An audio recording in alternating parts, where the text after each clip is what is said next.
Once was a land of woe and strife, where the people were bereft of hope.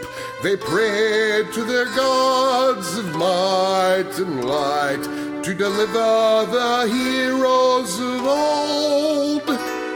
Instead they got heroes. Did you hear the quotes in my voice of moral ambiguity? They may help or may not help you at all, depends on what's in it for them. They kick and they punch and they maul and they smash, they lie and they scheme and they burn and they slash. Succeed or fail, it adds to the tale. Dungeons and Debacle starts now. Hello and welcome to this episode of the Dungeons and Debacles podcast. I am your host and dungeon master, Kevin. Going around the table, Blake. I'm Blake, and I'll be playing the Dragonborn eldritch knight / wizard, Juliet. And John. I'm Alunodas, Elven monk, with a horse and a cart. Kind of evil. And Blake. And Hannah. I'm Hannah, and I'll be playing Talia, the human rogue. And Nathan. Hi, I'll be playing as Brahkul, the half-wolf barbarian. And Shay. That's me playing Alexander, the previously deceased human bard. I think you're getting a little too ahead of yourself here. here. Previous bullshit. You're right. Currently deceased. Extremely deceased. Gotta have a good outlook. Alright, so previously on Dungeons and Debacles podcast, you guys fought your way through the Silverlight Mansion in order to find a diamond of enough worth for Shar, the priestess of Tiamat, to complete a ritual to bring your companion Alexander back from the dead. You were able to fight your way through various ghosts and baddies inside the mansion. You were able to defeat Lady Silverlight, who the stories say slaughtered her entire family, and the maid and her children inside this mansion. Surprisingly, when you went through, you found a secret door, and inside you fought the lord of the manor, who turned out to be one of the Vanguard. You found various notes that he had kept. At a cursory glance, going through the books and ledgers, you were able to find some information on the structure of the Vanguard and some places they may be headquartered. You also found various items in a chest that were hidden in his secret study. You left the mansion, and that is where you find yourselves now. So what are you doing? I say we abandon Alexander, take the money, and buy a house in Blue. Woo-hoo, take the money and run. How about we go to the temple, find Alexander, and raise him, and then we use the rest of the gems, the diamonds that we have left, to make us not old. Speak for yourself, I'm not old. Yeah, currently I think you're only like 28. And who else failed their check on that? That was me. Okay. And possibly Nifron? No, Nifron wasn't in the room. Yeah, I think it was just me and Juliet.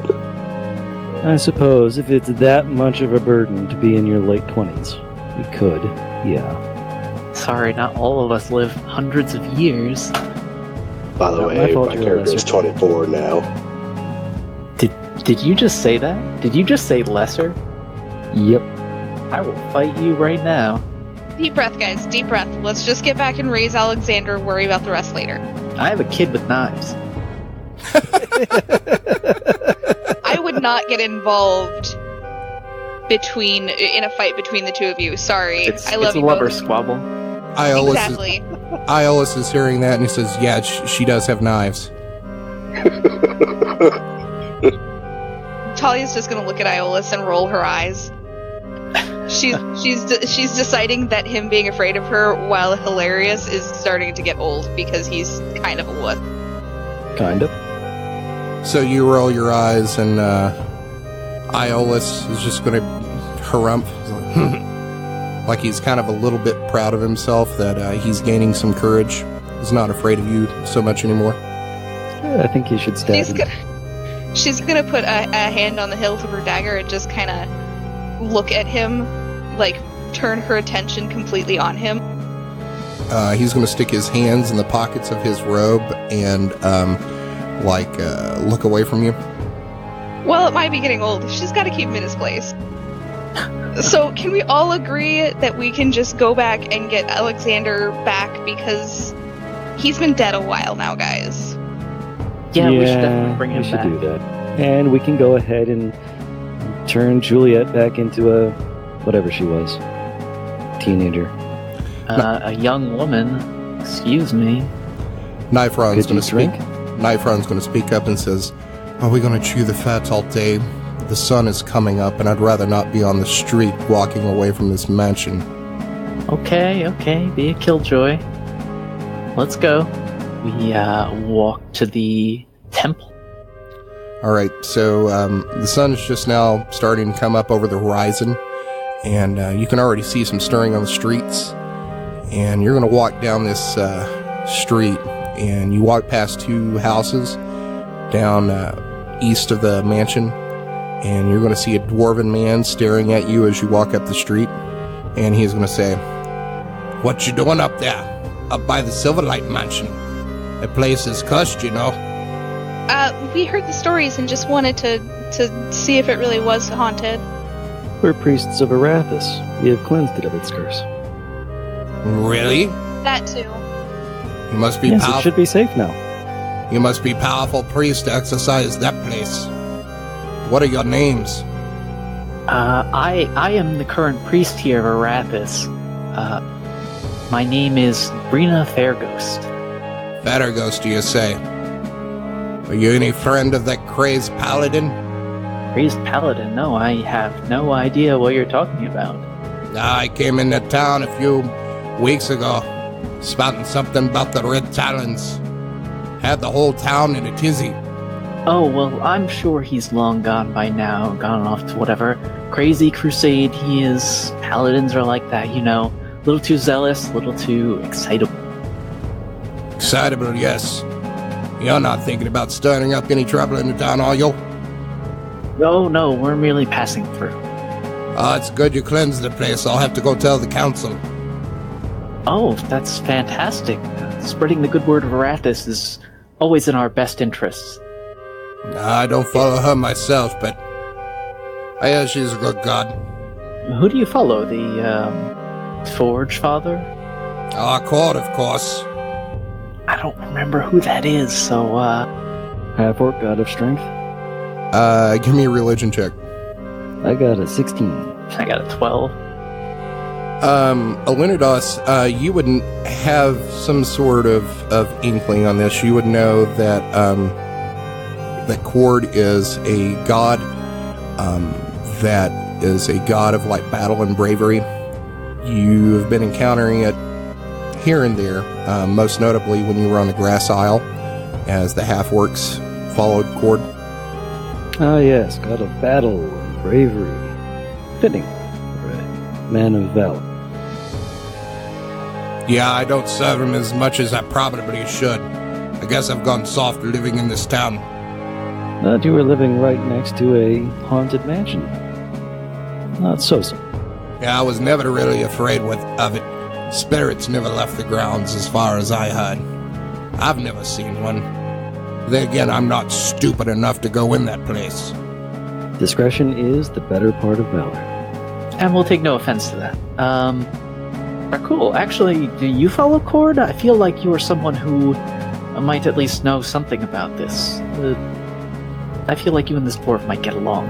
Brahkul does. Brahkul, from you living in this town, you've seen this dwarf around, you've never actually met him. And It's good to see. he's going to say, another follower of Cord in the town. I had no idea. Maybe we should get together and drink sometime. Brahkul will like that. You always talk about yourself in the third person? Brahkul is merely muscle, not much for brawn. That seems evident. Nonetheless, you don't have to have brains to follow Cord. Just a strong arm and bravery. And sometimes that's all we need in this world. Aye, that's the truth. Oh, pray tell, are there any boats that head to the north from here? Aye. Who would we talk to find one of those? Just the dockmaster, or are there private merchants that go up?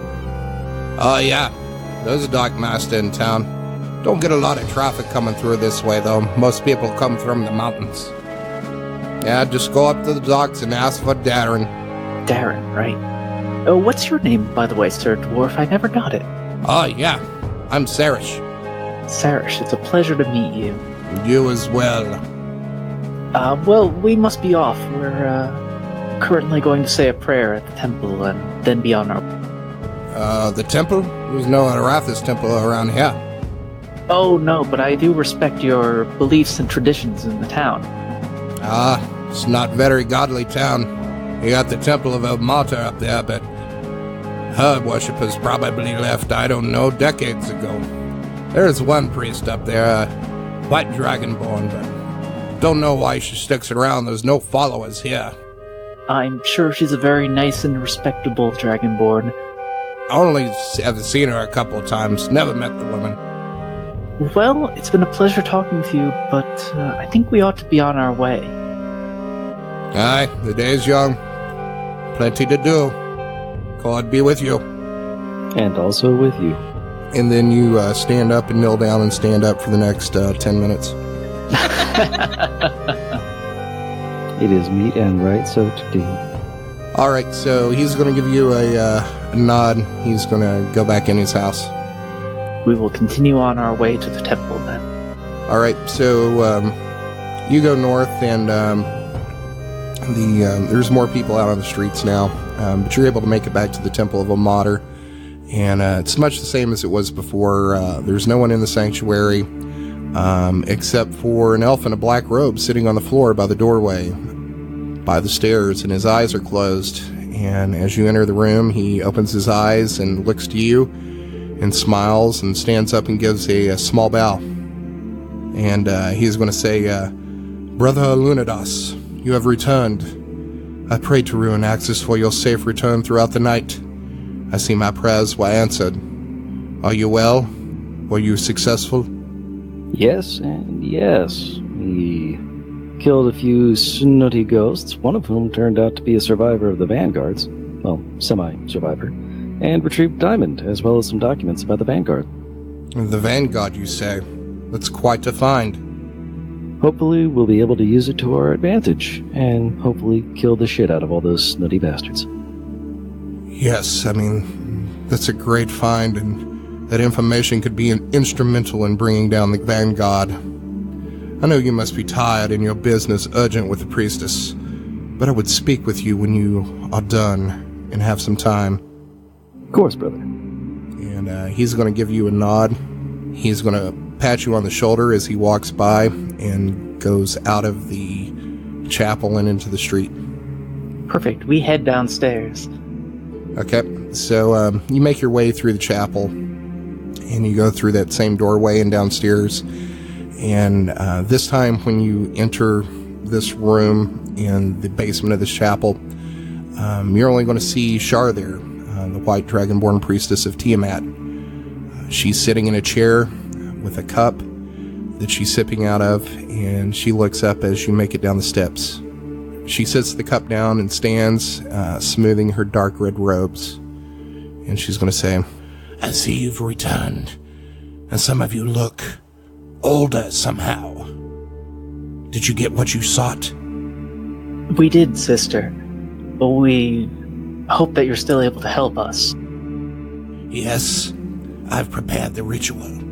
I feel Tiamat with me this day. Undoubtedly, she knows the importance of bringing her servant Ruinaxis back to this plane. Does this man serve this cause as well? He does. I've known him since we began our journey. Since we pledged our allegiance. Very well.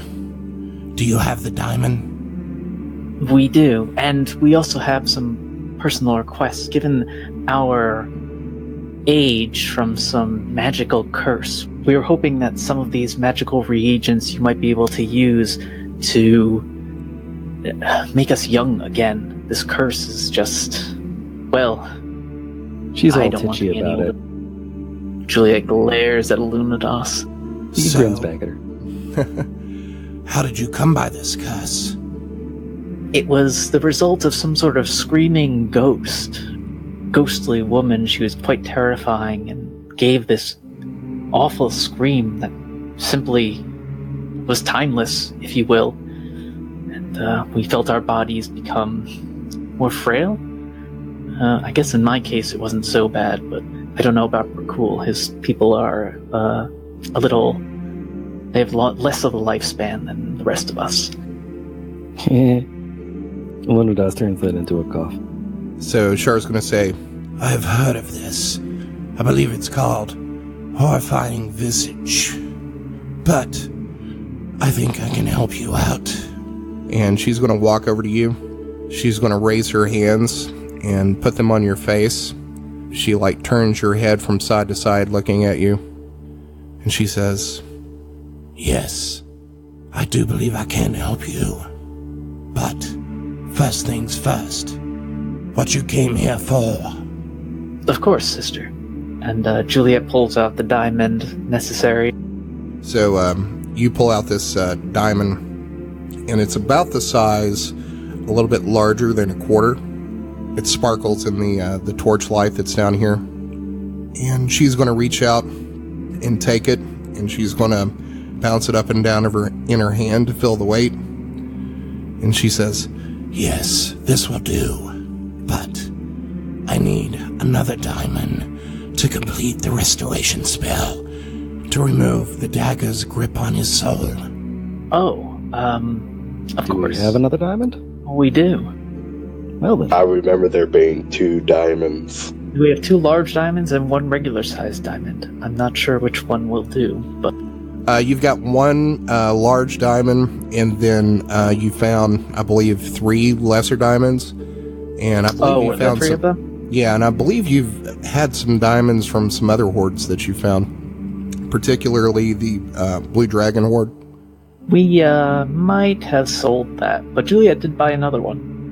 So yeah, you do have another diamond that will work for this ritual.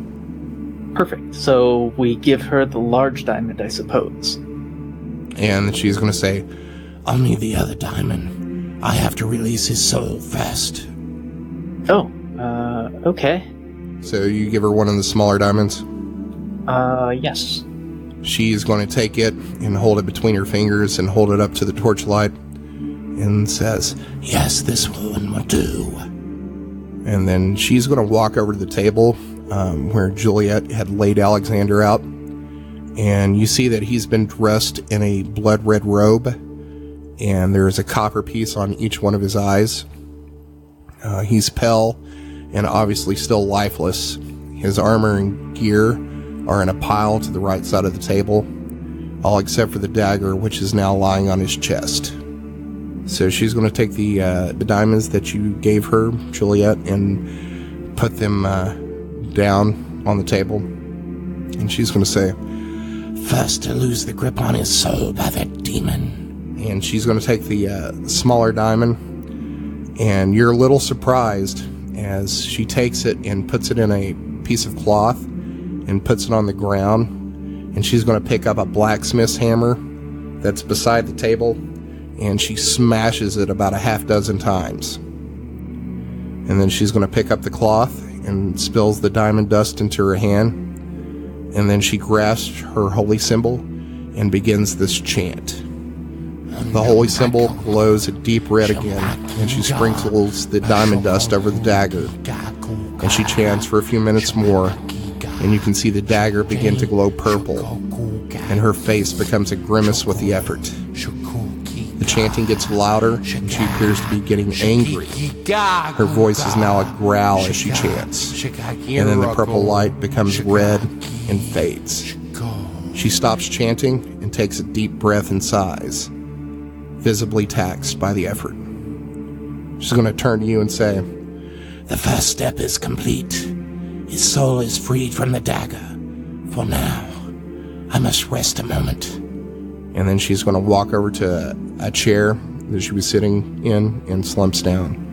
And she's going to take the cup and takes a long swallow and closes her eyes for a few moments. And with her eyes still closed, she's going to say, "That is a powerful demon in there. It fought me with a terrible will. It would not let go of your friend.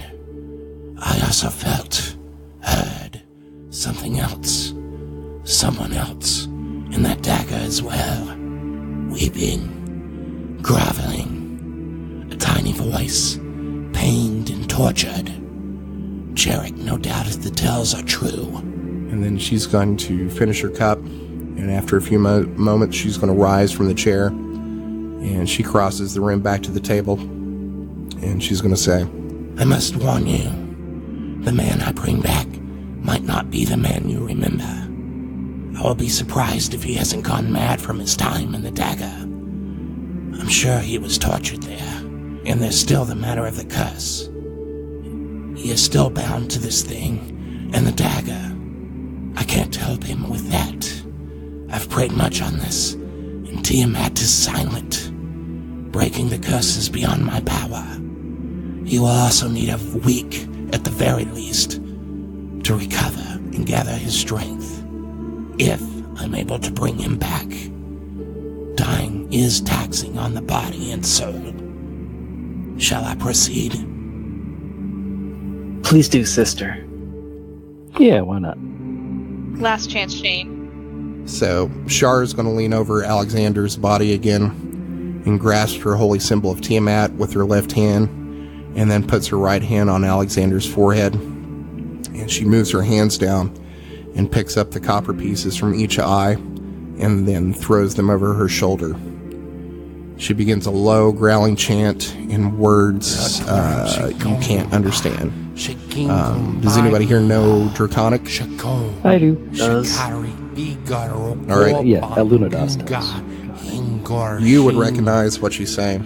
She's saying, "Great goddess Tiamat, hear this plea from your humble servant. Lend me your power to reunite this mortal soul with his body. He may not be of our blood, but his work to help serve you. Your will, it's not done. I ask this favor and humbly give this offering."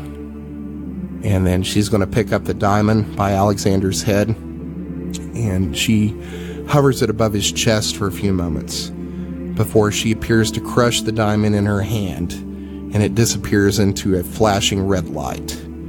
The glow from her holy symbol fades, and her eyes open, and she steps back from the table, and she's going to stare at Alexander for a long moment, and nothing seems to happen. And then a minute goes by, and then 2, and then 3.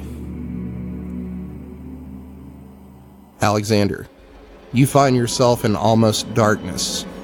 On the horizon, you see a faint purple glow, almost like the last light from sunset, but dimmer. You wait for the sun to set or rise, but it never comes. You don't know what time it is or how long you've been here. It could be hours, it could be weeks. Time doesn't seem to have any meaning here. The only thing you can gauge any sort of time is your thirst and your hunger. Your throat and mouth are dry. Your stomach feels like it's eating itself. It's always on that fine line of being ravenous and the moment before your gut gives up and no longer feels hunger because it knows the food isn't coming, and it's cold. Not enough to freeze you and in your suffering, but it's this deep, uncomfortable chill. The landscape here is featureless. There's no hills or mountains, and all seems flat in every direction. There's no stars above you, just a deep, eternal darkness. You're going to hear a faint weeping in the distance. You've heard it on and off for maybe weeks, months. You don't know. You've tried to find where it's coming from, only for it to stop as it gets louder, and then you begin to hear in another direction and much farther away the weeping, like it's moved. You've walked toward it because there's nothing else to do here, and you're lonely, so awfully and completely alone. You don't have your instruments, so you've tried singing to yourself as there's no one to perform for, but the sound of your voice dies quickly in this void. You begin talking to yourself, recounting tells you've learned over the years, but as you speak them, you soon forget what the tell was. Like the words and memory of the tell are being stolen from you as you speak them. It's the same for the songs. You'll lose the words and the melody.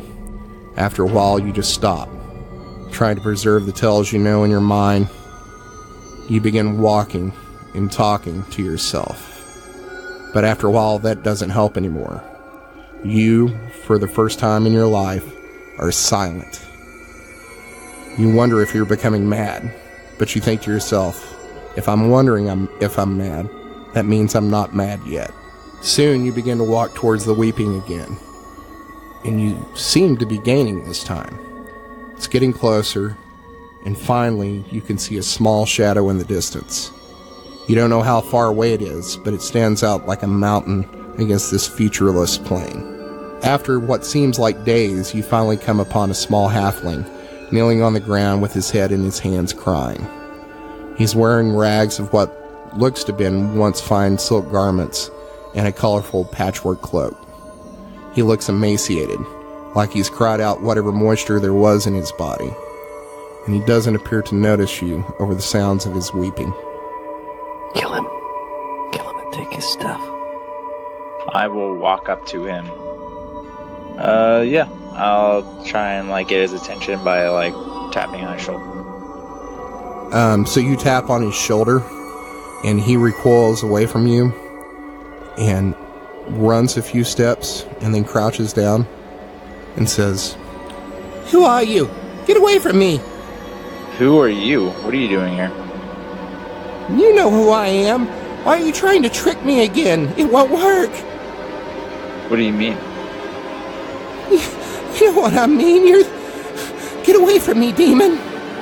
I'm not a demon. I'm not going to play your games anymore. What games?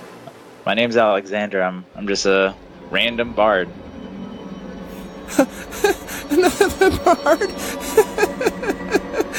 Oh, what new trickery in hell is this? Wait a minute. What's your name? You know I'm Jarek. What are you doing here, Jarek? You trapped my soul. You made me murder all those people.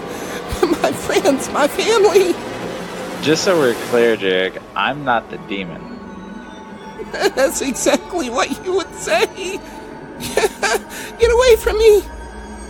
Is there anywhere to go to besides him? He is the only thing that you have seen in this plane since you have been here. I would like to try and roll a persuasion check to persuade him that I am not a demon. Go ahead and make your persuasion roll and then tell me what you're going to say to him. I'm no demon. I'm Alexander the Bard. I am the one that fell to the demon after you. Fell to the demon after... How?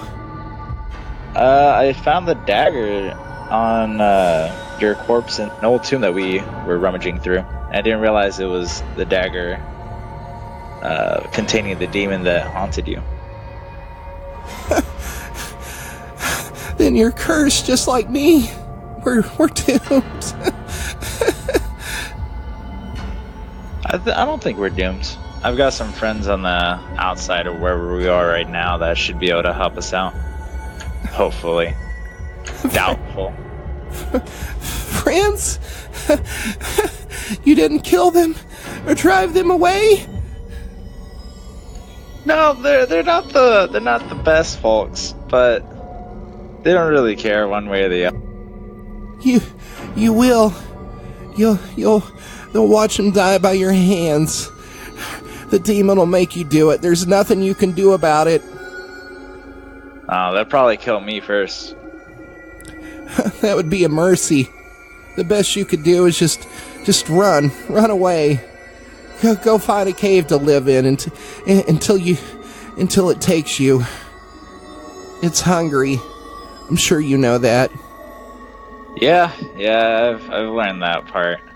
It'll eat everything you are. What you love. The ones you love. Nobody's safe. The best thing you could do is just take a rock and throw yourself into the ocean with the dagger. That way it can't hurt anyone else. It probably would find a way. You're probably right. So, how long have you been here? I don't know. Time doesn't have any meaning here. It's dark and it's cold and it goes on forever. And the only thing that breaks up the silence is when he wants to play. The demon? Yes. How often does he come? Like I said, I don't know. Time doesn't have any meaning here. Has he come to you? Not yet. He will. It's only a matter of time until he gets bored with however he's torturing you now. He knows your fears. Yeah, I'm sure we'll figure something out. And then around that time, you're going to feel, for the first time, a break in the monotony of this plane. You're going to feel wind. And it's a freezing wind. And then you look at Jarek and you see him, his face just contorting this grimace of horror. And he's going to say, He's coming. And then you're going to hear the halfling scream and then disappear. And then a few seconds later, over the wind, you're going to hear his weeping again. But this time it's much further away than when you started your journey. And then you're going to hear a thunderous voice that seems to vibrate your teeth and your soul. Your hands instinctually come up and cover your ears, but the voice is still there. It's loud and all-encompassing. You look around and see nothing, and the voice seems to have no origin. And it's going to say, I see you found my other plaything. He's not much fun anymore, and a terrible conversationalist. At least he is now. Poor Jarek. The things I made him do in life, the things I've shown him in death, his misdeeds, his hubris, his failures, his shame, his murders, over and over again. I'm so glad you've joined us. One big happy family now, and for eternity. Have you been enjoying yourself? I could do better. It's kind of dark out here. Ha ha ha. Such bravado and humor. In time, I'll break you of that.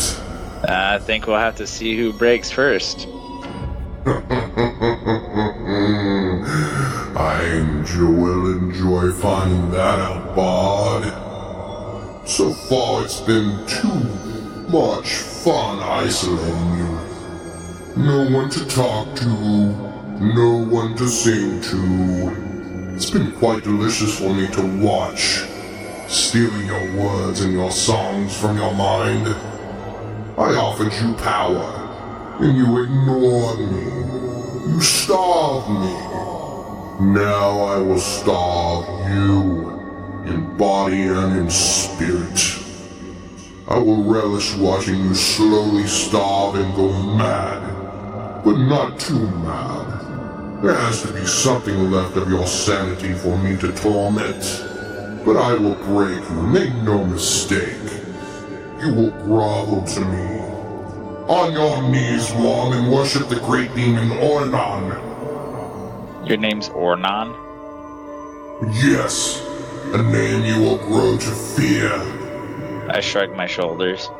And then you are going to feel in your gut like this gnawing hunger, like your stomach is like there's a bear trap inside of it, and it starts to eat through you. And then you're going to feel like these rats climbing up your esophagus, and the pain is excruciating. And Ornon's going to say, That's just but a taste. Maybe I'll let you suffer like this for maybe 1,000 years.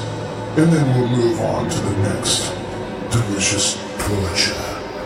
Can we play, like, board games or something? You got 2 bards in here. Such humor. I will rob you of that too. and then suddenly there's going to be this great bright red beam of light that comes crashing through the darkness from the sky above you and just bathes you in this circle. And then in this light, you can now see the area around you illuminated. And before you, just 10 feet away, you see this horrifying sight.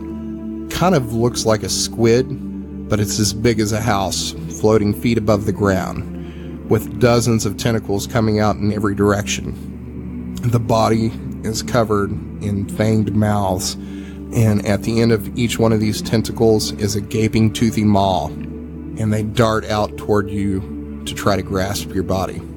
Ornon screams, and the loudness of it is threatening to shake your body apart. And he says, No, you cannot have him. He is mine. And then the demon lunges towards you, and time seems to slow down as the tentacles get closer and closer until the maw of one of the tentacles is just inches from your face, and then your vision goes red, and you're blinded by the light. In the basement of this temple, you're going to see Char's brow furrow, and she turns to say something to you, but her words are cut off as Alexander gasps and then falls into a fit of coughing. Char looks relieved and gives a nervous chuckle. Tiamat be praised. Her will is done this day. As I said before, it will take many days for him to recover. Now that he's with us, I can offer some aid with his wounds. And then she grasps her holy symbol again and touches Alexander, and you see the burns and wounds heal before your eyes. And she's going to say, I've done all I can for him. Time is the greatest healer now. I'm exhausted and must rest. You can rest here until I can aid you in your aging problem. But there aren't any beds. I suggest you find an inn where you can make him more comfortable. Of course. Thank you again, sister. And Juliet's gonna walk over to Alexander and hug him real tight. Aw. Ouch! Alexander, you're back. I'm happy to be back. That seems uncalled for. Hey, Kevin. yes. Do I have full recollection of what happened? In like what in regard? my time with the Demon Man? Oh, yeah, you fully remember all of that. Okay. Juliet and guys, yeah, that demon's got Jarek just, like, trapped in, like, another dimension, I guess. Has his soul, in his grasp. Well, that's an awful shame. I guess that'll teach him not to touch any daggers, and someone else, too. Yeah. So, where is that dagger, by the way? You say as you raise up, and the dagger falls off your chest and into your lap.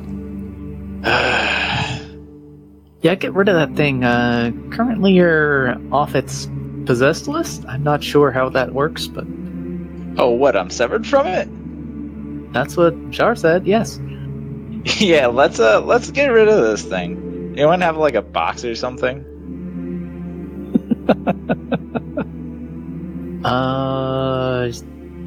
I mean, can't you just hold on to it since it's already broken from you? And just throw it out? You know, I don't like being near this thing, just as a matter of principle, you know? It's almost taken my soul for forfeit once. It threatened me with, like, thousands of years of torture while I was on the other side. And I'm not trying to accidentally get caught in that again. I think you're still bound to it. We just managed to get, the priestess just managed to get your soul away from the demon for the moment. Okay, that seems pretty tricky. So, yeah, would you mind, like, bringing me somewhere where there's, like, an actual bed, you know? Yeah, we'll go straight to an inn. I guess we have to find one of those, but we have to walk around with you all injured and actually ask spell people. disguise self. I don't know if he has the strength to do it. I know I can do that to myself, but... Oh, right. Hey, Kevin. Yes. I would like to inspect what I'm wearing. What am I wearing right now? You look down and you are wearing these blood red robes. I would like to ask Juliet what happened to my possessions, because I know what we did to Adol, and I wouldn't second guess that. You get no hard feelings, but just want to make sure I have my stuff. Oh, no. We put them in the cart. Don't We worry. actually like you. Actually, so no, much you with Abel. didn't. Shar is going to speak up and say, You are unspoiled. Your gear is beside the table. Oh, I thanks. thought you meant the stuff in the bag of holding. Okay, I gotcha. No, like my actual wearing thing. Gotcha, okay. I would like to try and stand up. give me a constitution check. 7. So you rise up off the table and put your feet dangling over it, and then you try to lower yourself down to the ground, and your feet hit the ground, and as soon as you put any weight on them, your legs just become jelly and you're going to fall down. Whoops. Someone who isn't 12 should try to catch him. Someone who has any strength whatsoever should try to catch him. God damn it. Juliet, No, either me or Juliet. In other words, Talia and I just both said, someone just catch him, not it. Juliet would be closest if you want to try to give me a athletics check. Sure. 19. You're able to reach out as you see Alexander start to fall, and you grab him by the arms, and he slinks down, and his knees are a couple inches off the ground, but you're able to save him from face planting. And Char is going to say, As I'd said, you should take a couple of days to gather your strength. Don't exert yourself. Thanks. I don't think I was here for that part. Days. Oh, No, you no. weren't. so the way this works is you're going to basically, you are -4 to all your checks. Every day that you take a long rest, we'll remove one of those negatives. Okay, and does that include freaking just mental checks? Every say I check. want to do a history check. Okay. Basically, anything you have to roll, you're going to receive a -4 to. Okay. I glance up at the, I think he's, a half-orc? Or an orc? Half-orc. Brahkul. Yeah. Who's this guy? Brahkul is the heart muscle your friends hire to rescue. He's a friend of ours. A fellow acolyte of Fellow acolyte of Ruin? a Red Talon. Red Talon. Got it. Yeah, that's good enough for me. So I guess we should just be on our way. Is there... I was going to ask Brahkul to carry you to the cart so that we could take you to the inn. And inn. I could take it from Juliet, put him in the cart. Thank you. I have done quite enough of carrying today. Probably not as much as the priest lady over there, carrying me back from the dead, you know? Hey. Metaphor burn. Char's going to say, I'm exhausted. Ilos, can you see them out? and Ilos is going to say, yes, as educational as this has been, we must be going now. The priestess needs her rest, and so does your friend. Of course. Thank you for your assistance. And she's going to say, Return to me tomorrow, and then maybe we can take care of your problem. Oh, that would be a great relief. Thank you, sister. Man, what I wouldn't have given to age 10 years. that would have been really weird. You would have skipped the best years of your life. They say. Or the most awkward. Also, you would have been a 23-year-old virgin, which would be really weird. I thought she was 12. It's not too unusual. I am 12. I So I thought would've you were been a 13. 22-year-old. Oh, yeah, 12. I'm sorry. Yeah, I started out 11 and I just aged a year. You're like a college mathlete.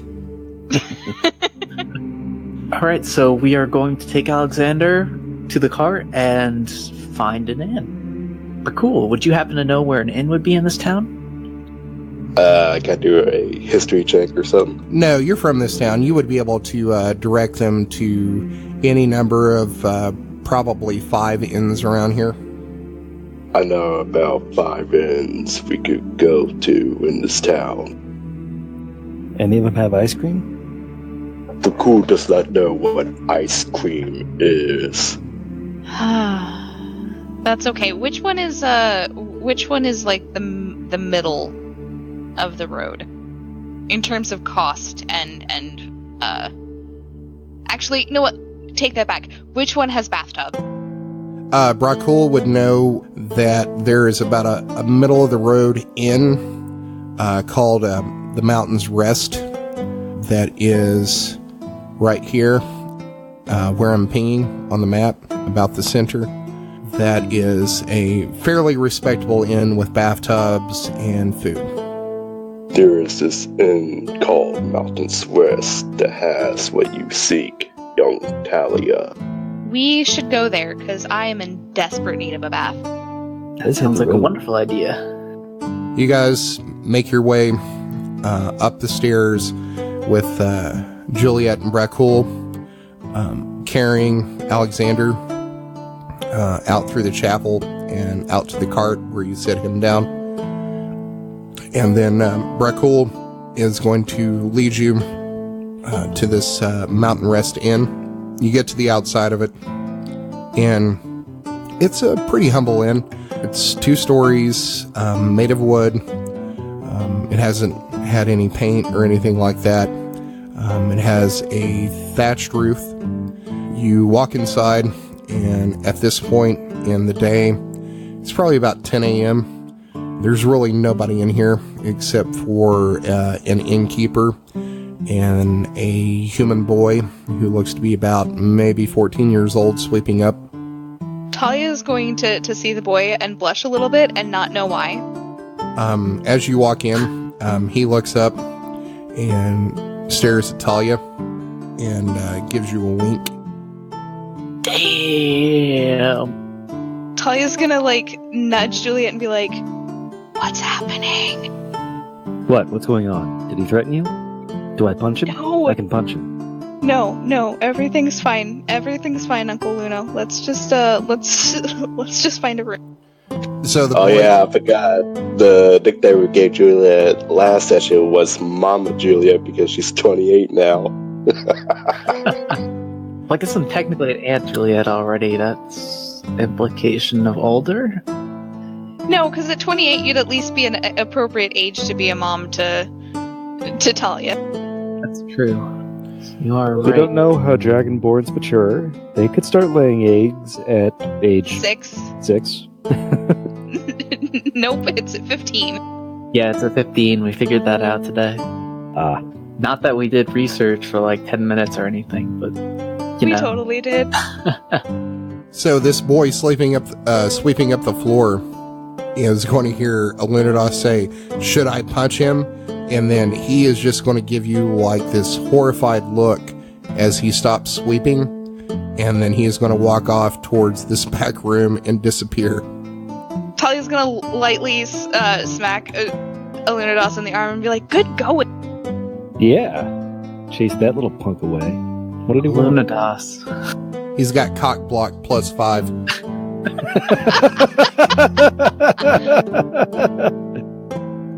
So Juliet's gonna go up to the innkeeper and hello, sir. My name is Brina Fairghost. Who are you? We're here looking for an inn, but I'd like to know your name first. I'm Jared. I'm the innkeeper here. Can I help you with something? Maybe some food, a room? Both would be nice. We can take care of that for you. Great. How much will it be? We plan to stay here for a couple of days. How many you got? We have 1, 2, 3, 4, 5, 6. So what? we've got rooms for each one of you right now. It's kind of not a busy season. Or would you like to double up? We'll take all 6 rooms, actually, separate. All right. I'll let you have that for 15 gold each. 15 gold? Certainly. Juliet's going to pay for everyone, because it's like a party gold anyway. So, it's a party in your wallet, and everyone's invited. So, you lay the gold down, and he takes it and scrapes it into a leather purse at his side, and says, I can show you to your rooms now if you'd like. That would be excellent. One of our friends is dead tired. I get that. And he looks as I guess Brahkul is holding Alunodas or not Alunodas, Alexander up. Says, what happened to your friend there? You drunk? Yes. Very bad hangover. Said he was seeing demons, something like that. You know how it is. Been there myself, seen many a things. Not necessarily demons, though. Talia's gonna, like, raise her eyebrows, like, you've been drunk enough to see demons? Oh. You say that out loud? No, just the eyebrow raise with, like, what? Okay. So he says, well, that's none of my business. Let me show you to your rooms. And he is going to reach underneath the bar, and you see him fiddling around for something, and you hear some stuff clanging together. And he raises back up and has 6 keys and says, follow me, as he walks from behind the bar and up the steps. All right, we follow him up. So you follow him upstairs, and he goes to each one of the rooms and sticks a key in and unlocks it and leaves the key in the door. He does all 6 of the rooms, and he says, well, dinner served at 6 o'clock. Just let me know if there's anything else I can do for you. Thank you so much, Jared. We really appreciate your hospitality. That's what you pay for. I'll be downstairs for most of the day, so if you need anything, just let us know. Of course. And, there was a young boy down there. Is that your son? Oh, yes, it's Michael. He's got quite an eye for the ladies. I advise you, and he looks at Alexander. He says, you might not be up to it, but he's quite the lady killer. I'd probably keep your daughter away. Talia's gonna blush. Oh, Alunodas narrows his eye. Come on, let's get Dad upstairs, guys, and into a bed. Right. Thank you, sir. We will take our rest down. We'll let you know if there's anything we need. Dinner's at 6, right? Yes, 6 o'clock. Perfect. It's going to be good tonight. We got a boar. Killed it up near the mountains. Oh, wow. Those can be pretty good, actually. Yeah, I was slow roasting it with some carrots and beets and potatoes. Should be quite the meal. I wouldn't miss it. Do you happen to partake in wine, sir? We happen to have a very good bottle here, and I'd hate to just drink it alone. Well, it depends on what you got. What vintage and where did it come from? Not that I would ever turn down wine. Honestly, we're not entirely sure where it came from, simply that it is of a good age, and it seems to taste good, according to our friend here. She motions to Nifron. And Nifron's going to say, yes, it's quite the vintage. It comes from the Marilesh area. And Chair's going to say, yeah, good wine comes from that region. I look forward to partaking. Maybe tonight during dinner. Of course. And Juliet's going to take the key to her room and enter and drop her stuff off with a heavy sigh. It's been a while since Juliet has chosen not to carry anything. She's been wearing her armor all day and all night since all the time, plus Alexander. Alunodas is going to knock on her door really quick. Did you hear that? He said his son kills people. Ladies. He has to protect Talia. Alunodas, lady killer doesn't mean he kills ladies. it's a metaphor. It means that he's got an eye for women. He likes women a lot, and he's a charmer. Not a magical charmer. Okay. I love it how, like, Juliet basically has to, like, say a word and then define it like she's like a dictionary. So we got 6 rooms. Did Talia get her own room then? Yes. Or No shit. that's a first. You are kind of rich. Well, yeah, but she's always roomed with Juliet before, but now she gets her own room with her own bathtub? What? Oh, you don't have your own bathtubs. I mean, like the bathtub and the chamber pots are shared. Oh. Shared chamber pots? Really? Saw that one. Yeah, it's like a bathroom at the end of the hall. So I guess the question is, how much would it cost to have the innkeeper bring me my own bathroom? I don't know if you'd be able to pay for something. You might have to bring it out from outside. I think more of the concern right now is Talia the rogue sneaking this 14-year-old boy up to her room.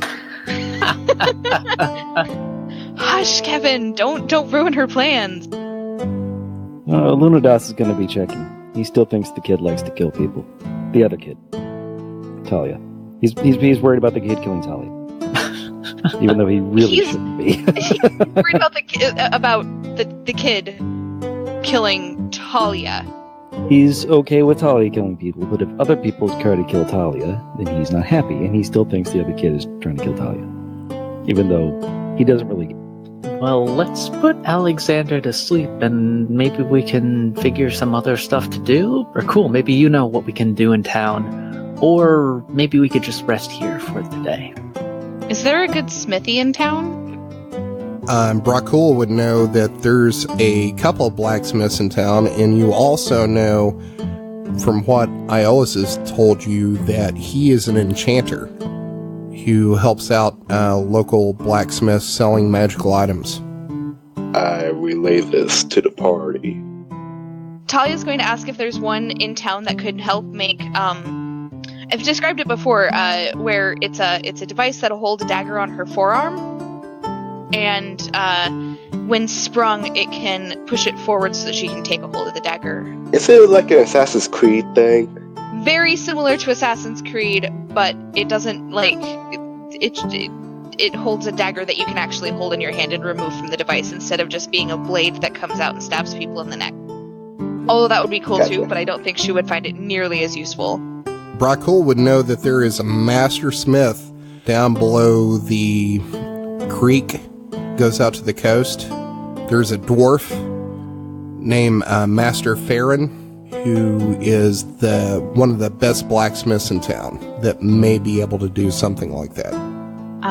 Talia would maybe not to, in terms of the time, because we're going to be here for a couple of days. Maybe not today, but after she's had a chance to clean up and heal and recover from her fighting, then she's going to go visit him.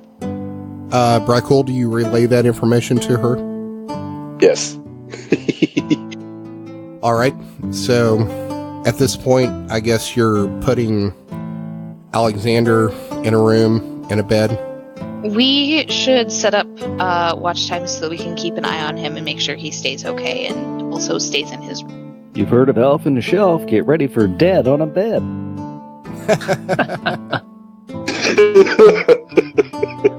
So you guys take Alexander to a room and lay his gear down beside him. You put the dagger that he has in his gear. You put it in his gear, and then when you look back up, you are going to notice that it is back on his stomach as he is lying in bed. Aw, look, it curled up with him. That's a bad thing, Alunodas. Oh, right, demon, not cat. Well, I guess we can't undo that right now. You know what? I will stay with him to make sure nothing happens to him. Who knows what he's going to do with that dagger that possesses him again. So, you put Alexander in the bed, and Alexander, give me a constitution check. You got it. 2 with the -4 modifier. So, almost as soon as your head hits the pillow of this bed, you're going to fall asleep. And you are going to have some dreams that start out pretty benign at first. You're having a dream about traveling through the woods on a horse and then out on a plain, and then everything goes dark and the light disappears around you and you are back in the dagger again, and you're going to hear Ornan speak to you, and he says, He may have escaped me for now, but I can wait. Human lives are but a blink in my eye. And you've given Jarek hope, which will be so much fun to tear away from him.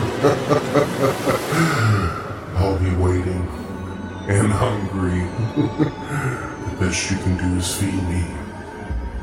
Feed me. Feed me. and then you're going to jerk up in bed from this nightmare. Hey. So, Juliet, you're going to see Shane jerk up from the bed, and he is drenched with sweat. That was quick. Are you alright, Alexander? I've been better. Old demon man's been still trying to get me. Oh, well, better keep running? We'll get that thing off of you eventually. Just, I will be watching over you. Don't worry. It's for your safety. Is there anything I can get you? Water? Food? Water if you wouldn't mind. Sure. Juliet will go find some water. And pray that he does nothing stupid. So you walk downstairs and Jared's still there, and you ask him for water and he gives you a pitcher. Great. Juliet comes back up and... Well, I got you some water. How much do you want? 1 cup? 2 cups? Just give me the pitcher. I'll pour it myself. Okay. Try not to spill it. Please sit it on the counter so I don't actually dump it all over myself. Right. She sets it down for you. So Alexander takes the pitcher and tries to pour a glass of water, and his hands are shaking so badly and he's too weak to raise it up. Constitution check. Let me get that for you. Juliet will pour the water for him. You successfully pour water. Thanks. So, what did you see with that being dead and all? Not much. Kind of just like darkness, and then it kind of wasn't darkness, and then saw Jarek talk to him for a little bit. He's been tortured and kind of driven insane. And then he was starting to get at me, saying he's gonna make me very hungry. And then I felt like rats were inside of me, and then you guys woke me up. Well, that's pretty horrifying, actually. By hunger, he meant blood.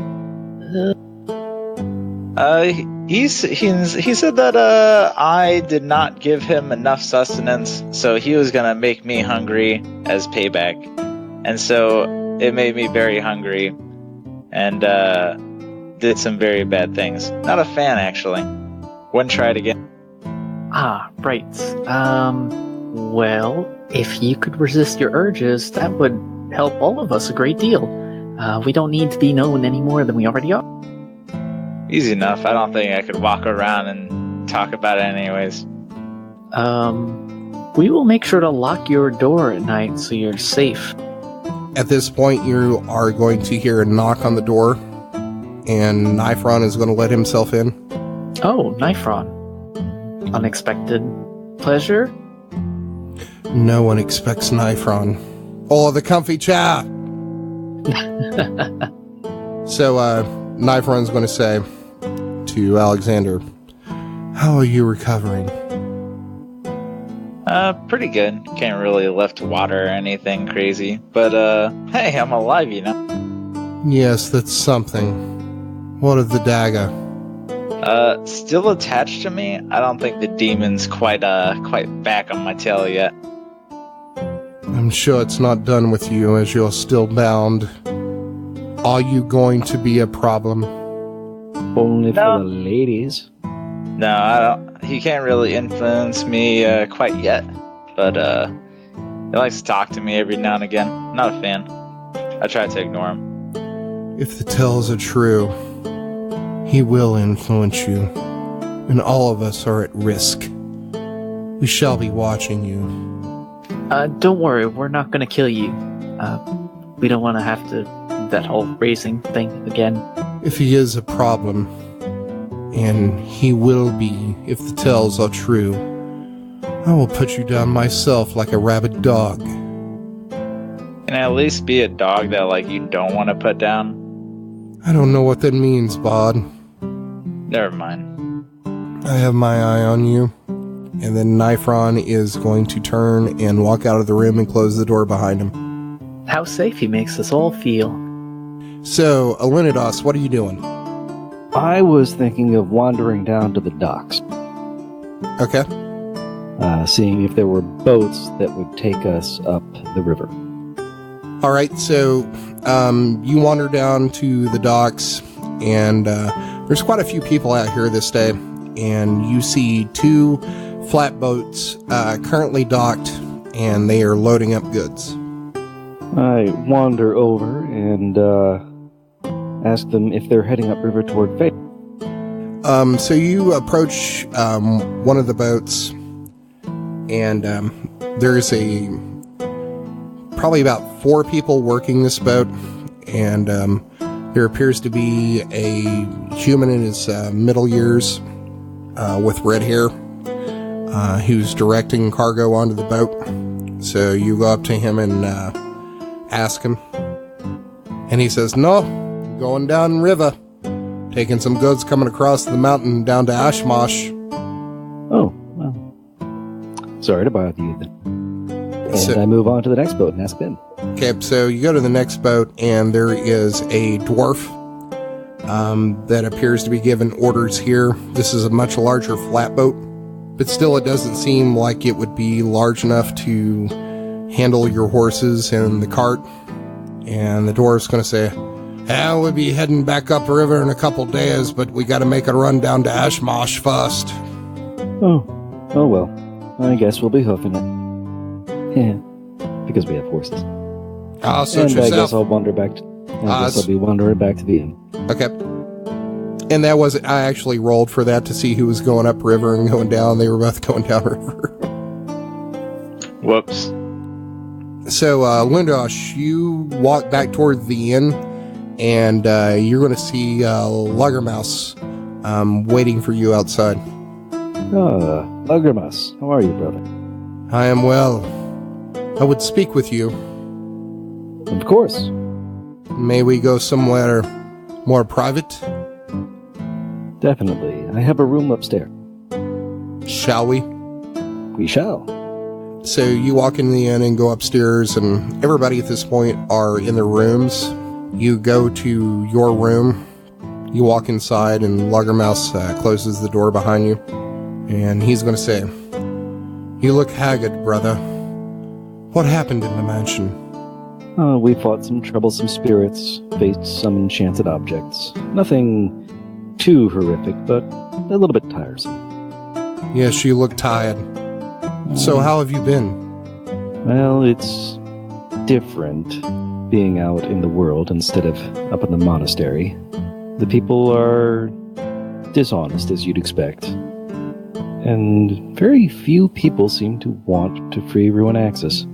I mean, it's one thing to know that, it's another to actually encounter it. Yes, I know. Disappointing, I know. Not all those believe as we do. I miss our time in the monastery. Training and sparring and learning. I also miss you, brother. Simpler. Now you remember the time we put itching tincture in the healing ointment we used in training? Oh, the fathers danced and danced. Yes, and Metaphorically. and the beating was well worth it. Or the time we stole ale from the brewers on my birthday. That was a rough sparring session that morning. You fell down quite a lot. I did. So, what have you been doing these months since we were sent out into the world? I'm sure it's much more exciting than my part in this. I suffered no small dishonor since Master Vera sent me to this insignificant corner of the world. Until recently, this little soul's been doing nothing. They think rumors and talk is serving the talents. Until that wizard corrupted the paladin, we were doing nothing. I grow so bored. We all have our part to play, and things would have been quite a bit more difficult if you hadn't been here to greet us and to vouch for us. Obviously, Ruin Axis has wheels in motion at all times. Yes, I'm sure it was no serendipity, but Ruin Axis's will. Indeed. But now that we've done our work here and we'll be moving on, perhaps you can as well. I'm afraid I'm stuck here for the moment. And I'm also concerned about our monastery. Now that the hunt for the Red Talons is in full force, you know how isolated and secretive we are. Now it's largely unguarded, and now, except for the pupils and the master. Do you think the hunt would reach out into the woods that far? I honestly don't know, brother. Perhaps I should check on them when I head up to Faydale. Take a trip out to them. Yes, you said you were headed to Faydale when you got here. I traveled through there on my way to this shitty little town. Do you know it's in unrest? Faydale, you mean? That and the surrounding area, yes. What's happening? Well, for one, I was attacked by wood elves for seemingly no reason. And recently, rumors have come through here that they're on the edge of civil war between the high elves and the wood elves. Something about control over the Vel. The high elves have shut down access to it after some attacks on it. By us, I assume. The wood elves are livid because they aren't able to send any warrior acolytes to the Fae for their ascension ritual. Oh, chaos can always be used to serve Ruin Axis. Might make it more difficult to find the booths, but at the very least, it'll make it harder for them to find us. Speaking of which, do you know where the booths are? Well, our first thought was to go for the tomb of the so-called savior, search there. We haven't had any luck trying to cast auguries to find. Auguries, you say? We have a device that can answer simple questions, but it didn't help us. I wish I could help you, but honestly, I have no idea. I would assume it would be somewhere in the capital. Perhaps in the Temple of Corellium? Of course, I don't have anything to back that up. Just speculation. Could just as well be in the palace, or an inn for all I know. But you know how elves and their veneration for rituals and objects of significant power are. But, yeah. Good luck. We follow the power, follow the money. We'll eventually find the objects, I'm sure. Yes, but if it's in the city, I wish you luck, brother. High elves are xenophobic and prickly shits the best of times. Now Can't trust them at all.